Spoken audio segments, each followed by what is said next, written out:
I've learned the most from the people I've worked with on the team and our clients. But I mean, yeah, spending time with Sam and our other designers and our web team, our digital team over the years, that has given me so much experience. That has really taught me that Sam's right. Like it is all about who the person you're working with and how they work.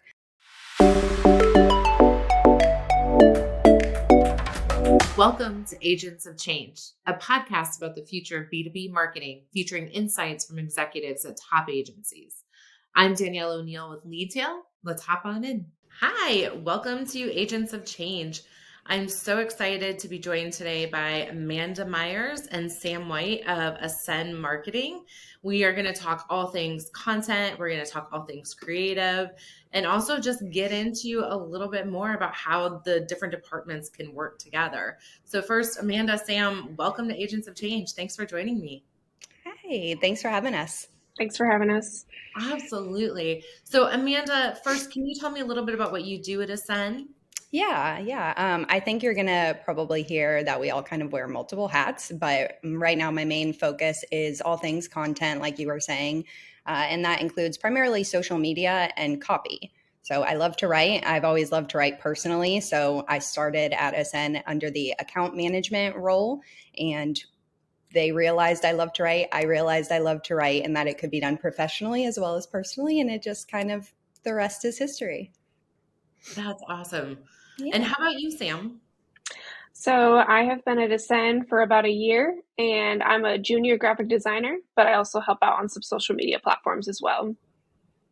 Fantastic. Well, thank you both for being here. As we said, we're going to kind of dive into both of these points. So first, what I would like to talk about is Asen. Since the agency services both B2B and B2C, it can be a little bit difficult when you're bouncing back and forth in those different mindsets. So I would love to hear from you. How do you effectively go between these both, and how do you manage that adjustment when you're having to think of different audiences? I think it's a mindset personally.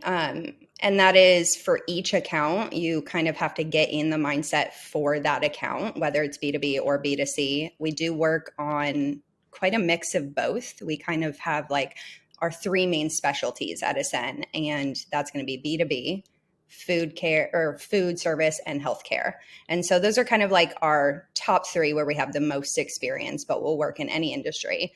And what we find is that they all come down to consumer psychology and understanding who you're talking to. So really, if you have the research on your market and you have the research on your audience, then it's all about taking some time in between projects to really get in the mindset and just kind of say, like, what am I about to be working on? Who am I about to be talking to? No matter what platform, whether it's social media or a print ad or a video script, or even, Sam knows in design. It fits that way as well. You kind of have to just identify, who am I speaking to? Are they in B2B? Are they in B2C? What are their main pain points? And what do they want to hear from me in order to help solve those problems? Yeah, absolutely. And I love that you touch on the importance of the psychology here. That's something that is kind of old school marketing 101 for Right. those of us that were in college back in the 90s. There was a lot of talk about the psychology of the consumer, and it seems to really be coming back in a new way right now. And understanding and analyzing that behavior. So when we're thinking about this consumer psychology, content plays a big part of it, but Sam, so does the creative side. So Absolutely. How do you, when you're thinking about the psychology in both the B2C, so when you're going from retail to B2B technology, how are you able to kind of think about both and put that creative spin on it? Again, yeah, I really just think it's just understanding who we're designing for and, the different generational stuff. I am younger, so I'm going to always tend to go towards more the trendier Gen Z type of designs. But sometimes that just doesn't resonate with older generations or male, female, whatever the demographic is.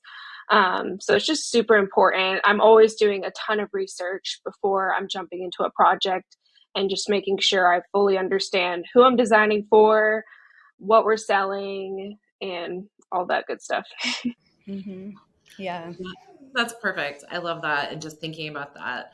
And when we're talking about the switching, there's something that you said, Amanda, in our initial conversation that's kind of stuck with me. It's that invisible downtime. It's Right. when we're Yeah. thinking about our clients and we're thinking about audiences and switching from one to another. We Mm-hmm. have that invisible downtime. How would you describe it? Always searching for more of it. That's how I describe it. I think that, in any industry, but in marketing, it can be easy to fall into like an order taker role and just kind of give the client, the brand, and what they want or what they envision. And that is part of it, finding a way to bring their unique vision to life. But in order to really do what's in the brand's best interest, you need to take that time to strategize and to really get creative, put yourself in the audience's shoes, like Sam was saying. And you really need that time in between projects versus just, packing calendars as full as you can and accomplishing as much as you can in a day. There's that happy middle ground of being very productive, but still allowing yourself to sit in a project for a second and kind of switch gears. And I feel like all marketers went, hallelujah, yes. Yeah. Those 10 minutes to just think and really consume what's Mm-hmm. happening with our client. Sam, you'd mentioned you're kind of the newbie. I know you're a recent grad. You've been in agency life for like a year. Where do you think that actually really helps you in your position, having the fresh face, the fresh view of everything? Oh my gosh. I didn't Gen think about this. Z. I know. I know it's kind of like a love-hate relationship because I feel like people either like love Gen Z or they're like, I hate you. And that's a little dramatic, but As a it Gen Xer, I'm just on my own. So it has been really interesting though, because I am the youngest at Asen, and with social media and stuff, it's allowed me to have a lot of fun and just bring a different perspective. Like we could reach this different audience that this client hasn't been. yeah, just a little bit on how you can bring that kind of fresh view to design and then also working with your clients. Yeah, I think it's really just like staying on trend and doing research on what is going to be trending and what is going to be popular. Um, a lot of people, there's like, say, a meme and they jump on it too late, everything's so fast moving. And you really just have to jump onto things while they're popular if you want to reach that specific audience. So for me, design wise, I really just try to like do research on what is popular, but also like what would work well with the client. It's a balance for sure, because it's not going to work for all clients, but it does work for some. You know what I mean? So Some clients get a little cheekier on social media, and by clients, like they'll let us get a little cheekier. And it works for some industries, like you can't bring the Gen Z cheeky vibes to like a B2B company who's targeting, like people in their 50s or 60s or something like that. So you got to know your audience, but like Sam was saying, it's definitely a good opportunity to get more creative. yeah. Well, and I love that you brought up the point too of does this make sense? There's a lot of trends out there. We don't necessarily need to hop on all of them for our clients. And so it's nice to have those fresh eyes. Like, maybe not. Like, Right. this is cool, but maybe not for you. Yeah. Yeah. You can easily like overkill an idea on social media too. So talking specifically about social media, it is a really, it's a good idea to hop on trends, but it's also a good idea to, like Sam was saying, be an early adopter so you don't miss the trend and then not overdo it. You have to know when to pull back a little bit. So, Yep. Yeah, just like knowing the brand too. I think like, for lack of a better word, it can come off as cringy sometimes for a brand, but also sometimes it can be cool, if you are a little cheeky and people it's more personal. Like people see you mm-hmm. more as a human being rather than this big, corporate person that's unreachable. So Right. Right. Yeah. From the creative side of that, do you find that you need that time, or do you do better when you can just kind of jump in and bounce project to project? I'm definitely sometimes all over the place, jumping project to projects, but I do find that if I take some time and, if I'm getting frustrated or I can't find the right thing for that specific project, just walking away from it and coming back, I'm like overwhelmed with way more ideas. So it's just something to remember. I'm definitely not the best at it, but it is super important for sure. I think it depends a lot on the project too. Like, if it's a quick turn design need for like a print ad, like a one and done type of thing, it could be a little bit easier to kind of just squeeze into a calendar. But a lot of the time for our naming projects, for example, which is a really exciting part of the branding experience for us, that's something that's like hard to schedule out. You just kind of have to take in what you're doing, what the project calls for, who you're speaking to, kind of your goals as a team, and then just go off on your own, brainstorm. Sometimes my best ideas come to me when I'm like eating a snack in the kitchen. So it just kind of comes to you sometimes. It depends on the project. Yeah, for sure. Yeah. I find a lot of times when I'm out on a run, that's when I'll be like, oh my gosh, this would be Exactly. an idea for them. And I wonder if they'll go for it. Yeah.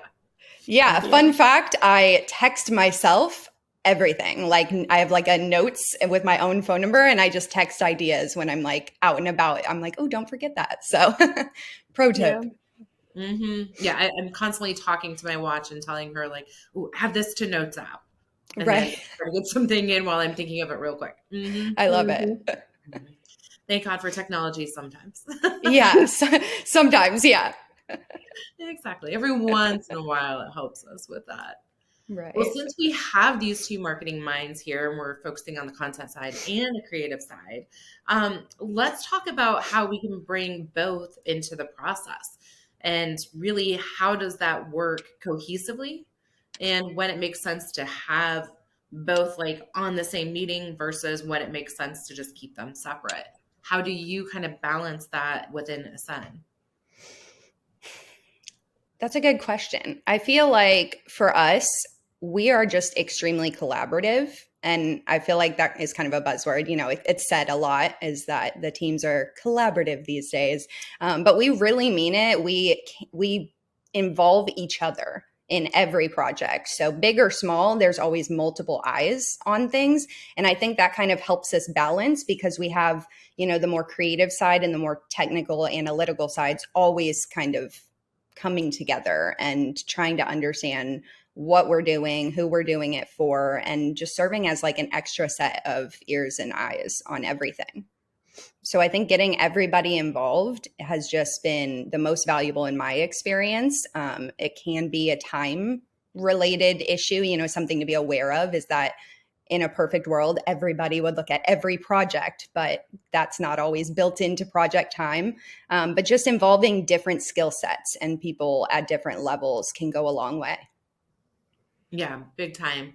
And then Sam, how do you kind of approach this when maybe a clear directive wasn't given to you and you need to know a little bit more about what it is the client's looking for?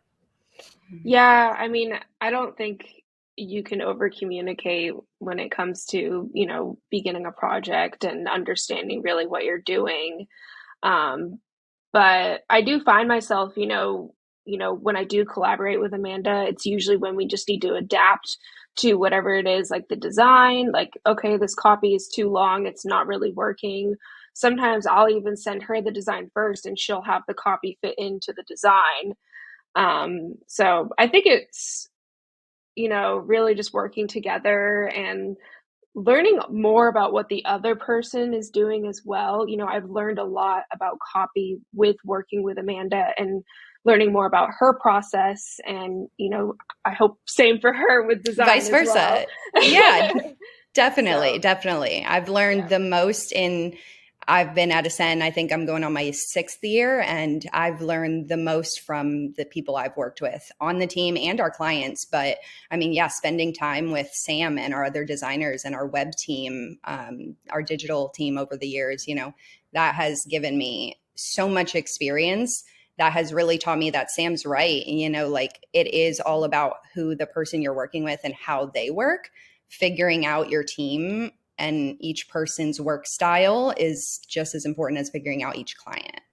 Yeah.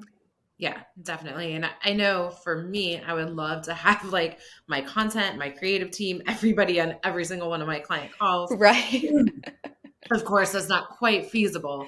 And so Yeah. it comes down to us having to rely and share that information. Yeah. Do you guys rely on any special tools for this? Like for instance, we use Monday for a lot of Mm-hmm. our management, and then we have other systems in place. But what do you find as far as like the technology side of it? We used to use Flock, and now we're using Slack in terms of just like internal communications. And we live and breathe Slack. Our calendars too. The simple things they sound simple, but they make the biggest difference. I live and die by my calendar. And so, we have those internal communication systems to kind of keep everybody on the same page. But we've also just kind of recently started using Basecamp for project management. And we're really liking that as a team. I think it was something our web team initially brought to us because they liked it for web projects. And those can get a little bit more detailed. They're bigger projects, lots of moving parts. So we tried it out on a couple of those, and we've just been using it for all projects since. And it's a work in progress. We're still learning. Everybody works a little bit different, which is kind of what I was saying earlier, but it seems to be the best fit for everybody on our team. And that's what we really wanted when we sought out a, project management tool specifically, like how can we meet the most of our needs? Yeah, absolutely. Absolutely. And Sam is kind of the new kid on the block in both agency life and then also in Asen. What were some of the surprises that you had coming into agency life versus some of the, oh, this is really cool moments that you weren't prepared for?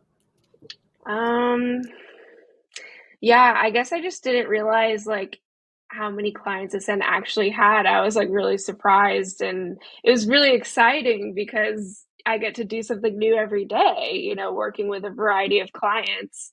Um, but there's really like nothing that I haven't loved about Ascend being here.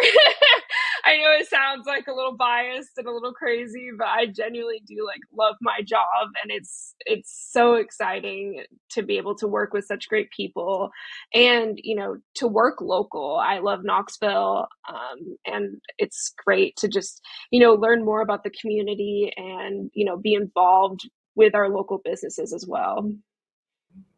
That's really cool. I like that a lot.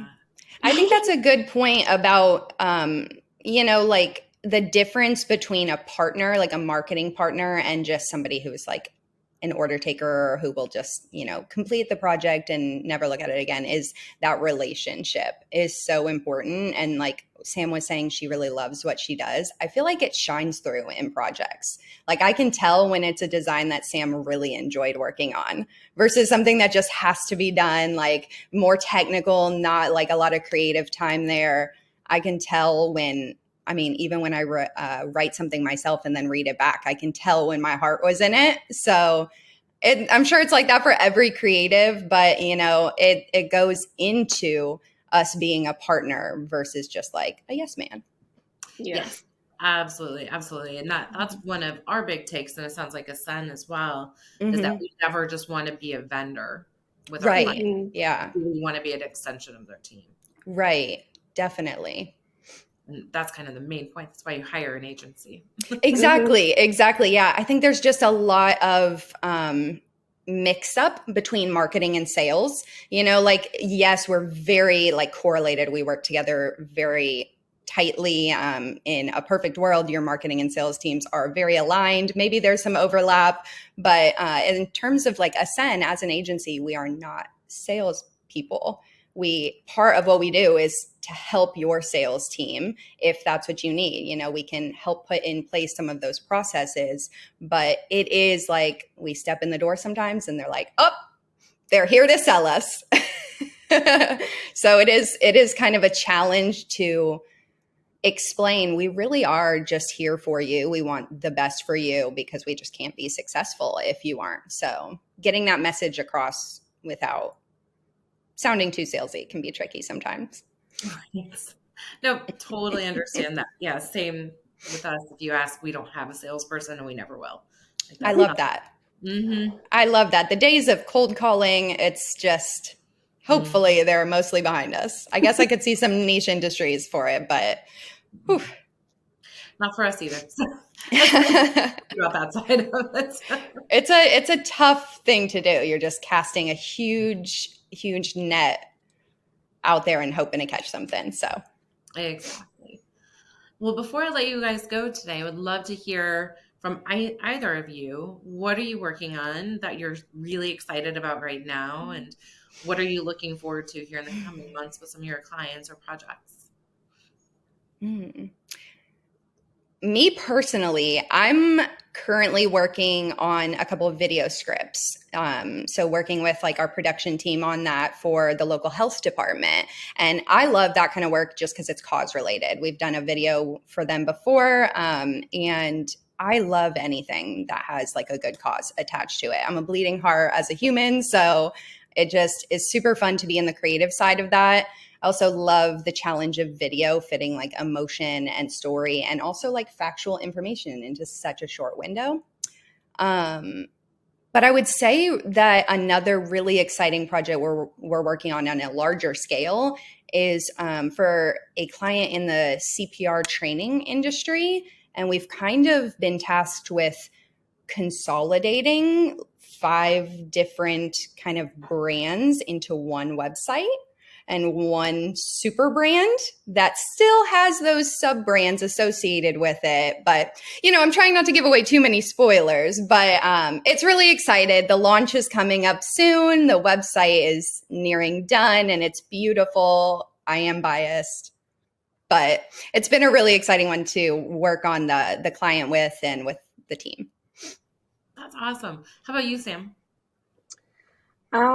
Yeah, working with that client that Amanda was talking about has been really fun, really interesting, just because it is, something out of the ordinary for design. I haven't really worked on a client like that. But I've also been trying, to just dive into more social media, video production type of things just to branch out and, learn new things. Luckily, Asen has been really awesome with, giving me that platform to learn and be involved in those type of projects.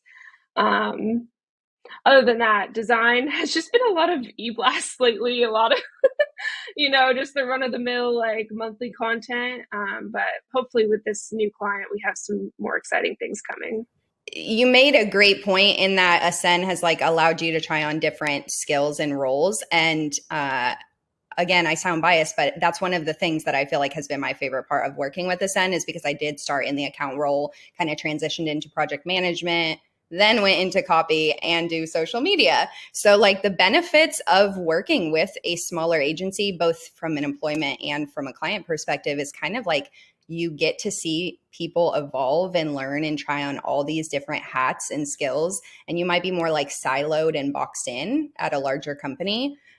So it's been, like Sam said, it's been really refreshing to kind of try out different things because as a person, a young person too, finding her way, it's helped me realize what I like professionally and what I love about agency life and about our clients. So I just the ability to had kind to of sneak bounce that around. in. Yeah. Yeah. Mm-hmm. Yeah. I just had to sneak that in. She said that and I was like, great point. Absolutely.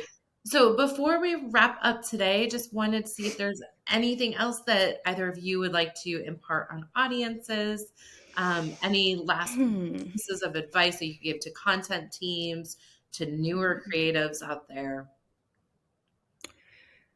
For me, I'm trying to think of things we like tell our clients often or we get asked often. And the thing that's coming to mind is I would say that there's just not a silver bullet for anything. I wish I could take credit for that, but I got that from our creative director, Brookney. And she's right. She always talks about it. There's no silver bullet in marketing. The same with social media. If you isolate it specifically from the rest of your marketing tactics, there's still no silver bullet. A lot of those platforms are pay to play.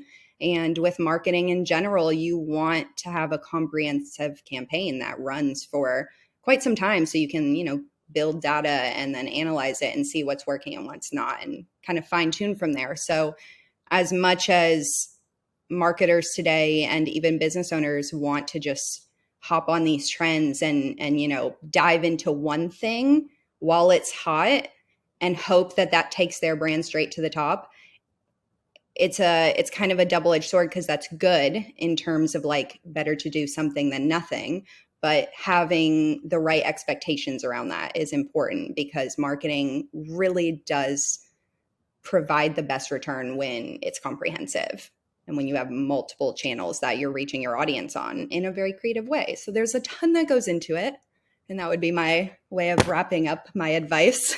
I like that. And Sam, how about you? I guess on the creative side, I would just say to keep learning and don't be afraid to be bold and try new ideas. You never know what the client's going to say yes to. There are a lot of parameters that you sometimes have to follow being a designer, but that shouldn't stop you from being creative and trying new things. So yeah, that's what I would say. And find a team that allows you to try those things. Yes. That's important. That is step one. Yes. Yes. Well, thank you both so much for joining us today. We appreciate the insights and the little side humor. Yeah. You all need to laugh. Yes, especially on a Monday. Especially on a Monday. Absolutely. So I appreciate you both for joining us. Thank you, Amanda. Thank you, Sam.